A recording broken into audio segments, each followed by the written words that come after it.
Jamaica does not mean no damned land of wood and water. I said the meaning of Jamaica is not land of wood and water. Neither is the word an Arawak Indian or Taino word. This may seem like nothing, but it is very important to note because these lies are told to us for underhanded colonial reasons.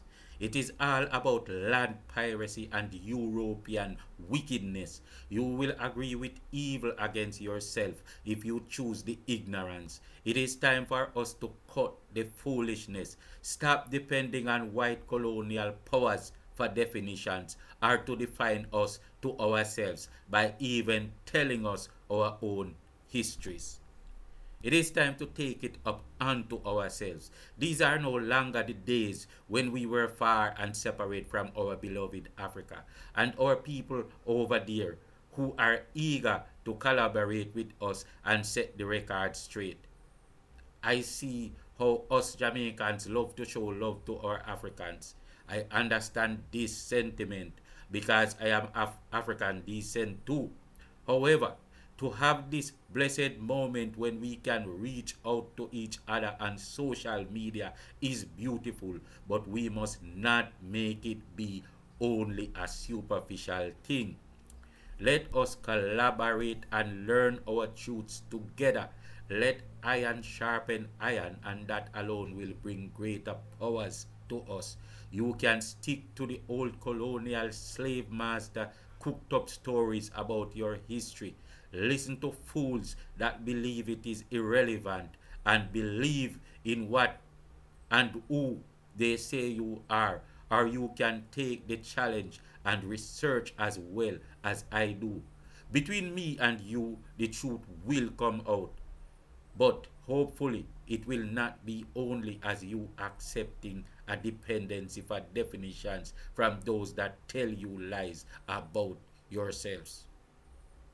I said that the word Jamaica or what they tell you as Examaica is not no damn Taino or Arawak Indian phrase. It is a West African or likely Ghanaian phrase, or at least it could be related to the Akan group of languages. Either way, it is African or West African, and it does not mean no damned land of wood and water. So, how did an Akan or Ghanaian phrase from West Africa become the first language that Columbus heard when he arrived in Jamaica? And why is this phrase ascribed to so-called Arawaks now changed to Taino because the liars are still pivoting when these people are not supposed to be West Africans and should not be speaking Akan or West African languages in the first place? Remember that Columbus claimed that the Africans were not in Jamaica until he went to Africa and brought them here as slaves? Good God Almighty, what a weaving web. Are you beginning to see a weaving web here? Can I say holy for colony and YouTube without being a foul mouth? The African language magically came to Jamaica and ended up inside the mouths of a Taino Indian before the Africans came. How common is that? Tell me. We want to be clear headed. We want to remove the veils, shackles, and spells. Please accept this key to clarity today. We are unraveling the wickedness and lies of the colonial masters here. So follow this channel. I don't care if you are a student of history, sitting in your conventional chair, listening to the Europeans and telling us, hey diddle diddle. We will question the story and insist that no damned rat ran away with no damned spoon. I have never seen a person's language preceding him to an island before. Moreover, this West African phrase literally possessed that Taino man or woman who was speaking to Columbus. But why didn't he speak his own language? Or why didn't she speak her own language. There is all these absurdities in the Columbus story, being the first discoverer of places that people already inhabited, and listening to people that were not yet on the island speak their language to him on the island. All these cover up are for reasons of land piracy. Moreover, the African meaning of the word Jamaica explains the details of what happened. Ask any African friend online, and he will tell you that it is what Africans do all day. The names of people, places, and things will tell the story of what happened to those people, those places, and those things. So how did these Taino come up with an irrelevant thing as a land of wood and water? That story needs some spice. And I don't mean anyone in dancehall. It's too bland. Hello again, people. It is Skywalker. I love to sit here in the darkness in order to see the light. Do not let the work that brothers and sisters like me do in the world go unnoticed.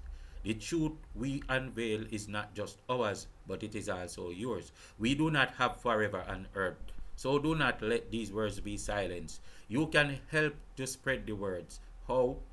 Well, you can thumbs up the video, share, subscribe, and give a comment. Just these simple deeds will do your part. It will make us matter while we work all our lives to make you matter. It is what we do. Jamaica does not mean land of wood and water. It is a black African's land, which should rightfully be stuck to the crown of Ghana or a country on the West African plain, not to any British colonial motherland. They are the pirates. West Africans cannot deny us. We went out and explored, and we held on to new domains for our people back home. That is exactly what it is. Although our trip here was more or less accidental when we were stuck and could not go back home. Jamaica is not no damned Arawak phrase such as ex-Jamaica. It is a West African phrase of two words, Giam and Yaka. What does it mean when these words come together as Giam Yaka? Our story, sweet Jamaica. It simply means to be stuck, to have no way of returning home, to be exiled, to be marooned. Yes, the word Jamaicans simply means maroons, and it is not a Taino or Arawak phrase unless the Taino or Arawaks were West Africans or they spoke the African group of languages, and that even begs the question, who really did Columbus meet here first? Was it Arawaks or Taino that spoke a West African language, or was it the West Africans speaking their own language themselves to him? Answer me in the comments, please. Why do Taino or Arawak people forget their language and speak in West African when Europeans discovered them on their own land? Is it when Europeans lie about the true people they met and had the conversation with? Explain, explain this to me in the comment section. Man, the word maroon does not mean no damn people in no goddamn bushes. It does not mean a people with leaders that can stop bullets with their backsides. Maybe some leaders can stop bullets with their backsides, for I think I learned something like that in history class, and the British school is always right, right? But that is still not the meaning of maroon. It is the meaning of the shooter being mooned, but definitely not the meaning of marooned. Maroon simply means to be marooned, and Jamaica simply means a marooned people, a people exiled on the land who cannot go back home, stuck here, not no damned land of wood and water.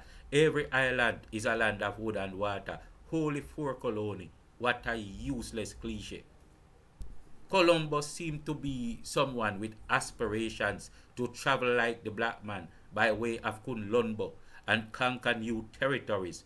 From the days of the ancients, these Africans traveled in vessels that could carry up to 600 passengers. In India and Asia, they were the travelers and builders on foreign soils. They brought the wisdom, the civilization, and technologies to other shores. When their ships would come or go, the people of China would say, "There goes Colombo," which means "there goes the vessel of the black man." These were the ancient greats, and some of their descendants are referred to in America today as Moors. They had great ancient wisdoms and navigation skills, and for that reason were the masters of trade. This way also they could sail and find other lands to discover, and this was great. Columbus wanted it for himself. He wanted it to be his life. I even wonder if Columbus' name is also a corruption of Colombo, which means the vessel of the black man, for he himself was a mysterious figure who could give Isabella fake names about himself. He was a damn good at lying too, quite obviously. Columbus seemed to have connections with these great Moors and navigators from the streets to the prisons.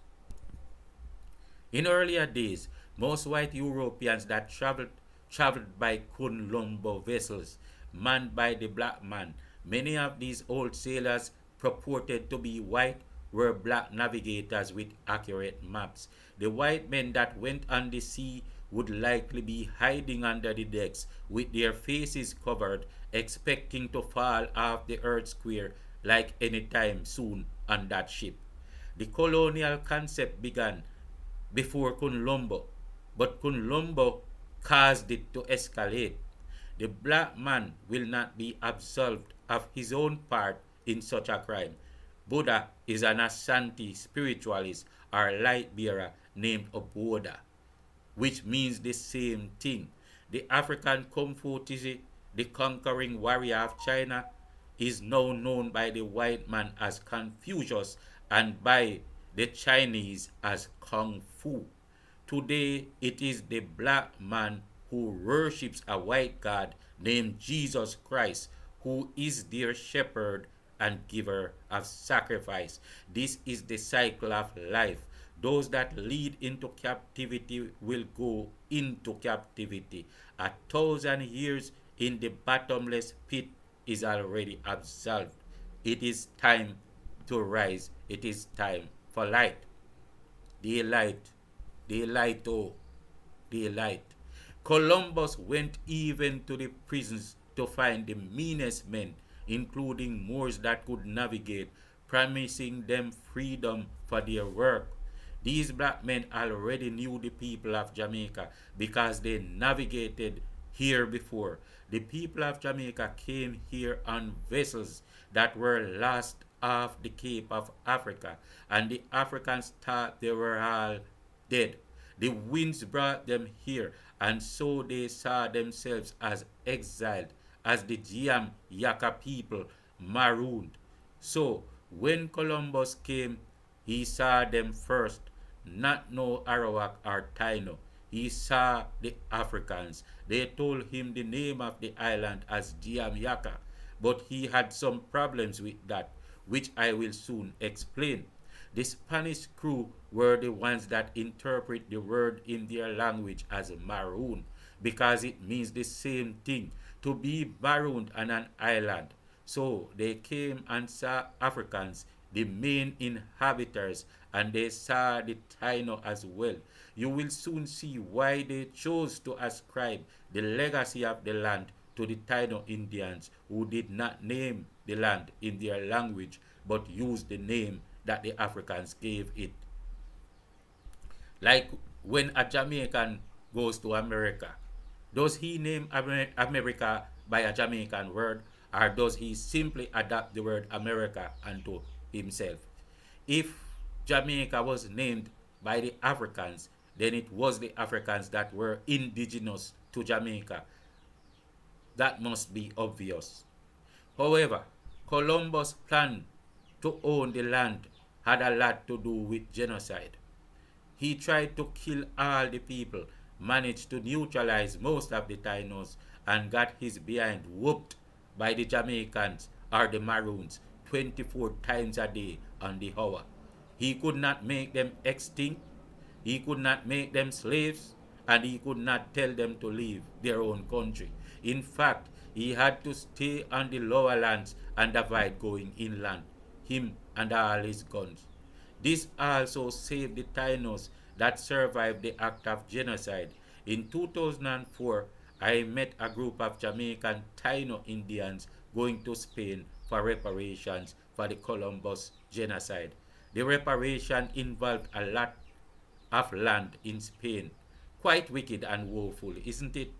Before I go any further, I want to alert you to the whiting out process that began around the time of the Thousand Years' War that still goes on today after so many thousands. A part of the concept was to make an alien white race appear to be the beacon of light for the world.